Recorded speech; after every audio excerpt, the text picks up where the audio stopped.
नमस्कार, मैं हूं शिल्पी और स्वागत है आपका यूपी न्यूज लाइव में। खबर की ओर बढ़ने से पहले आपको बता दें कि कल के वीडियो में जिन्होंने हमें कमेंट किया उनके नाम है मनीष निषाद, कमलापत कुशवाहा, राजकुमार जैन झांसी से, नंदू शाही हैं, कुशीनगर से, स्वामीनाथ हैं, लखनऊ से, सतीश पाठक हैं, आजमगढ़ से, इनके अलावा संजीव कुमार हैं एटा से, श्याम बाबू पाल हैं, गांधीनगर गुजरात से, तीर्थराज गौतम हैं, जौनपुर से, कुलपहर हैं, महोबा से, राजेंद्र सिंह हैं, बुलंदशहर से, महानदल हैं, जौनपुर से और डॉक्टर ब्रजेश उपाध्याय हैं, मथुरा से।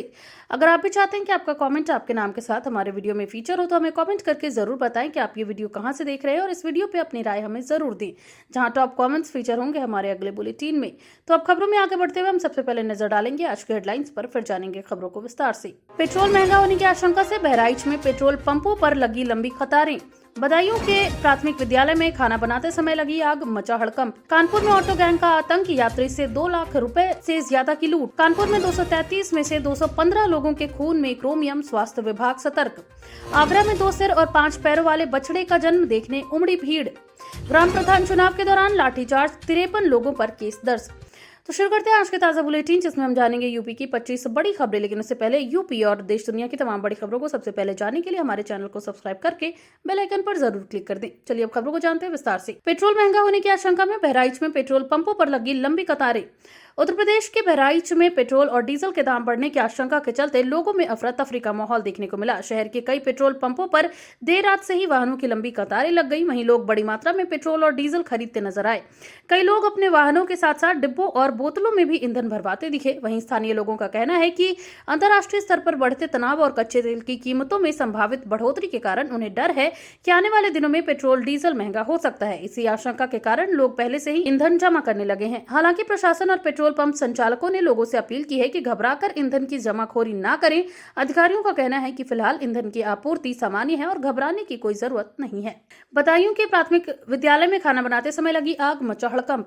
उत्तर प्रदेश के बदायूं जिले के एक प्राथमिक विद्यालय में उस समय अफरा तफरी मच गई जब मिड डे मील बनाते समय रसोई में अचानक आग लग गई। बताया जा रहा है कि स्कूल के लहारी गांव स्थित प्राथमिक विद्यालय में बच्चे पढ़ाई कर रहे थे और रसोई में भोजन तैयार किया जा रहा था। इसी दौरान गैस या चूल्हे से निकली आग ने अचानक तेज रूप ले लिया। आग की लपटें उठती दिखी और स्कूल स्टाफ और बच्चों में हड़कंप मच गया। शिक्षकों ने तुरंत बच्चों को सुरक्षित स्थान पर पहुंचाया और स्थानीय लोगों की मदद से आग बुझाने की कोशिश की गई।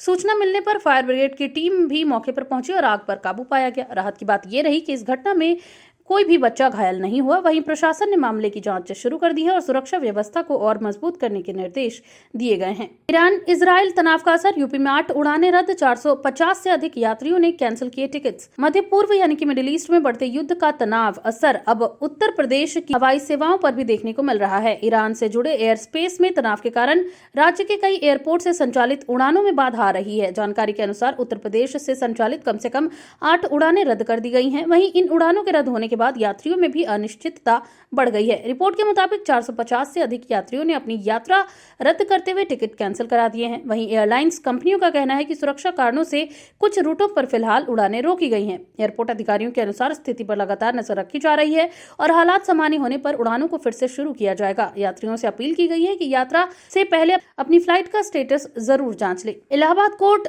का आदेश, किसान को बढ़ी दर पर मिले मुआवजा। इलाहाबाद हाईकोर्ट ने भूमि अधिग्रहण से जुड़े एक मामले में महत्वपूर्ण फैसला सुनाया है। अदालत ने एक किसान को उसके अधिग्रहित जमीन के बदले बढ़ी हुई दर से मुआवजा देने का आदेश दिया है। यह मामला कई साल पहले सरकार द्वारा किए गए भूमि अधिग्रहण से जुड़ा हुआ था। वहीं किसान का आरोप था कि उसकी जमीन का अधिग्रहण तो कर लिया गया लेकिन उसे उचित मुआवजा नहीं दिया गया। इस पर उसने अदालत का दरवाजा खटखटाया। मामले की सुनवाई के दौरान अदालत ने दस्तावेजों और परिस्थितियों का गहन अध्ययन किया। इसके बाद अदालत ने पाया कि किसान को उसकी जमीन की वास्तविक कीमत के अनुसार भुगतान नहीं किया गया था। अदालत ने संबंधित अधिकारियों को निर्देश दिया कि निर्धारित नई दर के अनुसार किसान को मुआवजा दिया जाए। इस फैसले को किसानों के लिए महत्वपूर्ण माना जा रहा है। ग्राम प्रधान चुनाव के दौरान लाठीचार्ज, 53 लोगों पर केस दर्ज। मुरादाबाद में ग्राम प्रधान चुनाव के दौरान विवाद इतना बढ़ गया कि पुलिस को लाठीचार्ज करना पड़ गया। बताया जा रहा है कि चुनाव के दौरान 2 पक्षों के बीच किसी बात को लेकर विवाद शुरू हो गया, जो धीरे धीरे हिंसक झड़प में बदल गया। स्थिति को नियंत्रित करने के लिए मौके पर मौजूद पुलिस को हस्तक्षेप करना पड़ा। भीड़ को तितर-बितर करने के लिए पुलिस ने लाठीचार्ज किया। इस दौरान कई लोगों को मामूली चोटें भी आई। घटना के बाद पुलिस ने मामले को गंभीरता से लेते हुए कार्रवाई शुरू कर दी है। वहीं रिपोर्ट के मुताबिक 53 लोगों के खिलाफ मामला दर्ज किया गया है। पुलिस का कहना है कि चुनाव के दौरान कानून व्यवस्था बिगाड़ने वालों को किसी भी हालत में बख्शा नहीं जाएगा। यूपी में 2166 करोड़ का आईटीसी घोटाला, 345 फर्जी कंपनियों पर एफआईआर। उत्तर प्रदेश में जीएसटी से जुड़े एक बड़े घोटाले का खुलासा हुआ है। जांच में सामने आया है कि फर्जी कंपनियों के जरिए करीब 2166 करोड़ रुपए के इनपुट टैक्स क्रेडिट यानी कि आईटीसी का घोटाला किया गया। जांच एजेंसियों के अनुसार राज्य में 345 से ज्यादा फर्जी कंपनियों की पहचान की गई है। इन कंपनियों के जरिए नकली बिल बनाकर टैक्स का गलत फायदा उठाया जा रहा था। मामले का खुलासा होने के बाद विभाग ने सख्त कार्रवाई शुरू कर दी है। वहीं अब तक 9.73 करोड़ रुपए की वसूली भी की जा चुकी है। अधिकारियों का कहना है कि इस घोटाले में शामिल लोगों की पहचान की जा रही है और आगे भी बड़ी कार्रवाई हो सकती है। खासकर सरकार ने स्पष्ट किया है कि टैक्स चोरी और फर्जीवाड़े के खिलाफ अभियान जारी रहेगा। आगरा में 2 सिर और 5 पैरों वाले बछड़े का जन्म देखने उमड़ी भीड़। उत्तर प्रदेश के आगरा जिले में एक बेहद दुर्लभ घटना सामने आई है। यहाँ एक गाय ने एक ऐसे बछड़े को जन्म दिया जिसके 2 सिर और 5 पैर हैं। इस अनोखे जन्म की खबर फैलते ही आसपास के गांवों से बड़ी संख्या में लोग इसे देखने पहुंचने लगे। स्थानीय लोगों के लिए यह घटना किसी अजूबे से कम नहीं है। कई लोग इसे प्रकृति का चमत्कार मान रहे हैं तो कुछ इसे दुर्लभ चिकित्सीय घटना बता रहे हैं। पशु चिकित्सकों का कहना है कि यह एक प्रकार की जन्मजात विकृति हो सकती है। डॉक्टरों के अनुसार इस तरह के मामलों में भ्रूण के विकास के दौरान असामान्यता होने के कारण ऐसा होता है। वहीं फिलहाल बछड़े की स्थिति पर नजर रखी जा रही है। इस घटना ने पूरे इलाके में चर्चा का विषय बना दिया है। कानपुर में 233 में से 215 लोगों के खून में क्रोमियम, स्वास्थ्य विभाग सतर्क। कानपुर में एक चौंकाने वाली स्वास्थ्य रिपोर्ट सामने आई है। जांच में पाया गया कि जिन 233 लोगों के सैंपल लिए गए थे उनमें से 215 लोगों के खून में क्रोमियम की मात्रा अधिक पाई गई है।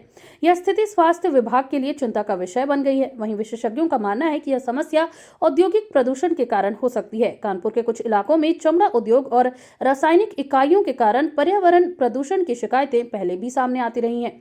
हालांकि स्वास्थ्य विभाग का कहना है कि अभी तक लोगों में कोई गंभीर लक्षण नहीं दिखाई दिए हैं, इसलिए स्थिति पर लगातार निगरानी रखी जा रही है। विशेषज्ञों ने लोगों को साफ पानी पीने और स्वास्थ्य जांच कराने की सलाह दी है। कानपुर में आरएसएस बीजेपी समन्वय बैठक में शामिल हुए मुख्यमंत्री योगी। उत्तर प्रदेश के मुख्यमंत्री योगी आदित्यनाथ कानपुर में आयोजित आरएसएस और भाजपा की महत्वपूर्ण समन्वय बैठक में शामिल हुए।